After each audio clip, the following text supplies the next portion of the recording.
నాగర్ కర్నూలు జిల్లాలోని ఎస్ఎల్బీసీ టన్నెల్లో మరో మృతదేహాన్ని గుర్తించారు. తవ్వకాలు జరుపుతుండగా లోకో ట్రాక్ వద్ద మృతదేహం ఆనవాళ్లు లభించినట్లు తెలుస్తోంది.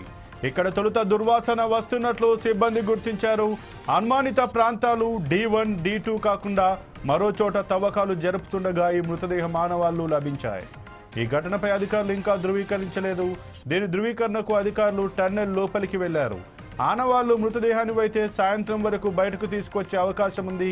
ఎస్ఎల్బీసీ టన్నెల్ కూలిన ఘటనలో 8 మంది కార్మికులు గల్లంతు కాగా ఇటీవల ఒకరి మృతదేహం లభ్యమైంది.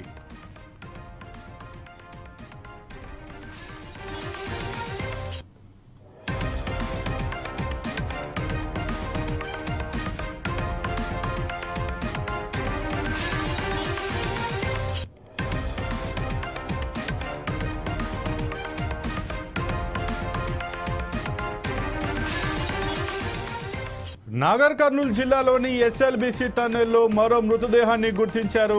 తవ్వకాలు జరుపుతుండగా లోకో ట్రాక్ వద్ద మృతదేహం ఆనవాళ్లు లభించినట్లు తెలుస్తోంది. ఇక్కడ తొలుత దుర్వాసన వస్తున్నట్లు సిబ్బంది గుర్తించారు. అనుమానిత ప్రాంతాలు D1, D2 కాకుండా మరో చోట తవ్వకాలు జరుపుతుండగా ఈ మృతదేహం ఆనవాళ్లు లభించాయి.